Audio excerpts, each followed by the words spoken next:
গোটা 5 দিনের লড়াই নাজমুল শান্তর যে সেঞ্চুরির সাথে শুরু হয়েছিল তার শেষটাও এই অধিনায়কের শতক আর ড্র মেনে নেয়ার সিদ্ধান্তের মধ্য দিয়েই। শ্রীলঙ্কার এই মাঠ যখন টেস্টের ড্র শব্দটাই কার্যত ভুলে গিয়েছিল, সেখানে শান্ত, লিটন, মুশফিকদের ব্যাটিং দৌড়াতে অবশেষে 12 বছর পর লঙ্কার এই ময়দান পেল টেস্ট ম্যাচের ড্রয়ের স্বাদ।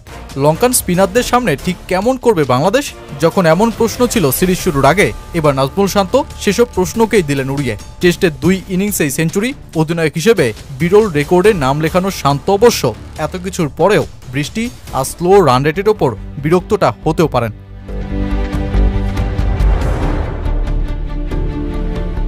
শ্রীলঙ্কার মাটিতে বাংলাদেশের টেস্ট পরাজয়ের গল্পটা এতটাই বেশি যে যেখানে ম্যাচ ড্র করাটাও টিম টাইগার্সদের জন্য বিশাল কিছু। লঙ্কান ডেরায় এর আগে 11 ম্যাচে পরাজয় আর 2 ম্যাচে ড্রয়ের ফলাফল নিয়েই এবার নতুন টেস্ট সিরিজে নামে বাংলাদেশ।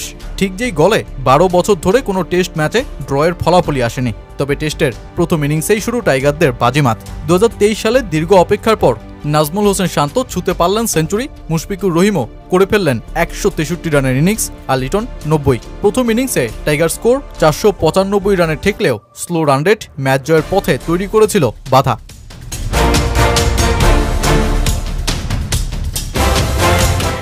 প্রত্যুত্তরে শ্রীলঙ্কার প্রথম নিশাঙ্কার 187 রানের ইনিংস, হাসান মাহমুদের 3 উইকেট আর নাইম হাসানের 5 উইকেট তোলার কীর্তিতে বাকি কোনো লঙ্কান ব্যাটার সেঞ্চুরির দেখা না পেলেও 10 রানে পিছিয়ে থেকে 485 রানে অল আউট হয় লঙ্কা।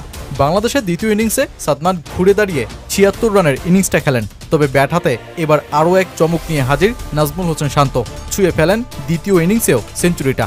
আর তাতেই টাইগার এই অধিনায়ক গড়ে বসেন নানা রেকর্ড।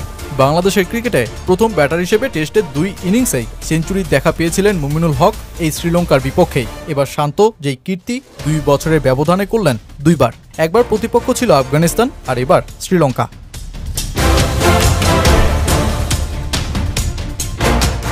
টেস্ট ক্রিকেট ইতিহাসেও বিরল এক জায়গায় বসলেন তিনি। অধিনায়ক হিসেবে 16তম ক্রিকেটার বললেন শান্ত, যিনি এক টেস্টেই হাঁকাতে পেরেছেন 2 সেঞ্চুরি।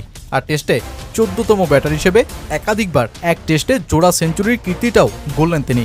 গলের 5ম দিনে শান্ত যখন সেঞ্চুরি করে লাফিয়ে উঠে আনন্দে ভাসছেন, সেজদা দিয়ে সৃষ্টিকর্তার কাছে প্রার্থনা করছেন, তখন অবশ্য ম্যাচের ফলাফল অনেকটাই চূড়ান্ত হয়ে গেছে। দিনের শেষ 37 ওভারে শ্রীলঙ্কার সামনে 296 রানের লক্ষ্য দিয়ে ইনিংস ঘোষণা করেন টাইগার অধিনায়ক। আর সাফল্যও চলে আসে দ্রুতই। 48 রানের মধ্যেই লঙ্কান 4 উইকেট ফেলে দেয় তাইজুল নাইম জুটি। লঙ্কান ডেরায় ঢুকে ওদের রহস্যময় স্পিনারদের চাইতেও ভালো বোলিং করার কৃতিত্ব অর্জনটাও তো নাইম ও তাইজুলদের জন্য কম কিছু নয়। কিন্তু ওই যে রানের গতি না বাড়াতে পারা, একটু দেরিতে দ্বিতীয় ইনিংস ঘোষণা করা, আবার শেষ দিনে বৃষ্টি, এসবই তো রোমাঞ্চকর একটা মুহূর্ত তৈরিতে বাংলাদেশের জন্য বাধা হয়ে দাঁড়ায়। টেস্ট ইতিহাসের দ্বিতীয় সর্বোচ্চ 404 ওভারের ম্যাচে তাই বাংলাদেশকে অনেক অর্জনের সাথে আরও কিছু শিক্ষা ও ব্যর্থতা নিয়েই ছাড়তে হয়েছে গলের মাঠ।